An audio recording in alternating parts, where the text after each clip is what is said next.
All right, so this is Marjorie Taylor Greene is pretty interesting. I mean, she's completely insane, and she believes in conspiracy theories and is insanely anti-Semitic. But she also seems to have courage of her strange convictions. She's very popular. Comes from in Georgia, and she's not shy at going against the Republican Party. She's, I think, the only surviving Republican who dares to say a word against Trump. And here, she thinks the shutdown is garbage, which it certainly is. She thinks cutting people's health care away is garbage. And she also pointed out, she likes to say the things they don't want to admit. Like last week, she said, you know, they could just totally end the shutdown without any Democratic support. All they have to do is turn off the filibuster, which they've already done for many other things. So this is entirely fake, and Trump saying he doesn't want it is entirely fake. And Trump saying it gives him the ability to fire people is all entirely fake. It's all just for show. None of it makes any actual sense, which is true. And, you know, I have a lot of sympathy for what she says here. She says the whole point of health insurance is garbage, which I agree. We should just have socialized medicine. All health insurance does is increase the cost of everything by putting a useless person in the middle between you and your doctor.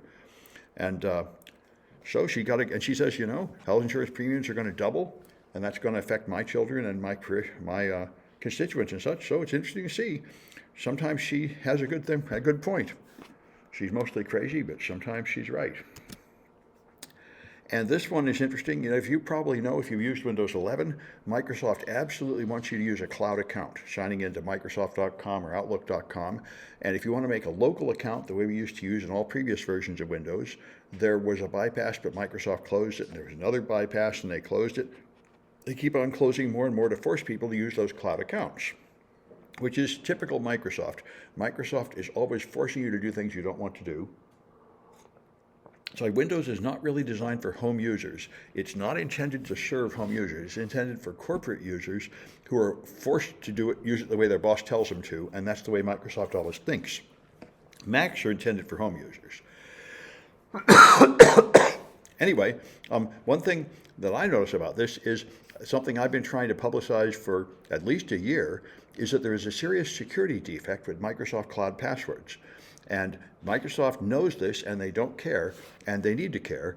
And that is, if you turn on Remote Desktop Protocol, which is the way to remotely control a Windows machine, and you use a cloud account, then if you change the cloud password, you cannot use the new cloud password to log into the machine by remote control. You must use the old password, and this is completely insane. This means that if there's a security breach and you change passwords, which is normally what you do to eject the intruder, it won't work. The intruder can keep coming in with the old password. And Microsoft pretends this is fine and expected behavior, and it absolutely is not.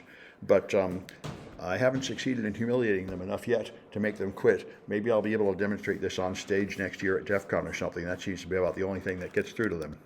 Anyway, Google has an AI bug bounty program. I thought they had a bug bounty program on all their products, but apparently they didn't have it on AI.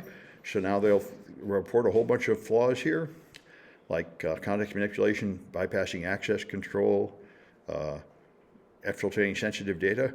Many of these should be pretty easy to do with prompt injection, I think. Anyway,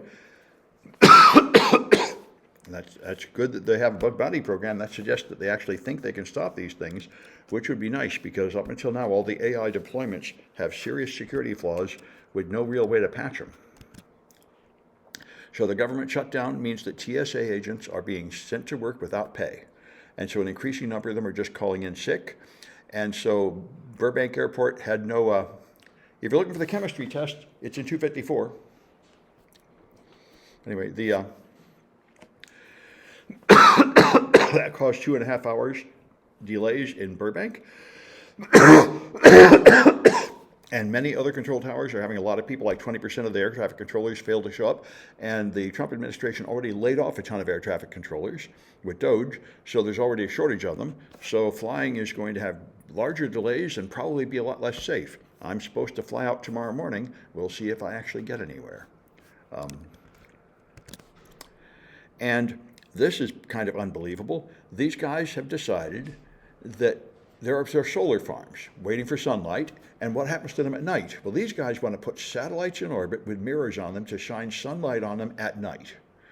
And I don't understand how this is possibly going to earn enough money to pay for the cost of putting up the satellite, but they plan to put up thousands of satellites.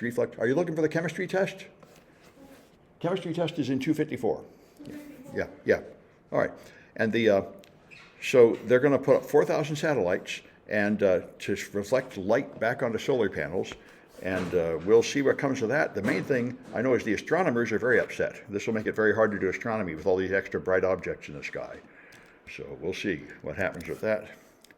And this, I was very pleased to see. Curtis Yarvin is the intellectual guidepost of the mega far right. They are an extremely stupid bunch of people that don't understand anything, and they don't admit facts, they don't believe in science, and they just lie about economics and everything else. But Curtis Yarvin, for what it's worth, is their intellectual center. He's a tech bro, like a programmer or something, that pretends to understand politics, although he has no training, he doesn't know what he's talking about, but he's the guy that's responsible for the current Republican platform, which is to end democracy. Quite explicitly, they say democracy has failed. What we need is feudalism. We need a tech bro like Elon Musk to be the lord over a company town where everybody in that town will work for him and just do whatever he says, and we'll have a series of tech bros because they're superior races running the towns, and the idea is then it'll be more efficient, because instead of democracies where everybody yells and argues and not much gets done, you'll have a genius like Elon Musk doing great things, and everybody will just do what they're told. That's his plan. And what he's noticed is it's not working. Trump is trying to implement this, and he's getting a lot of resistance and a lot of failure. And he says Trump has not been fast enough or drastic enough at dismantling the established democracy in America. And he thinks the Democrats are going to win in 28, and then they're going to jail everybody that did this because it's all illegal, which is all probably true.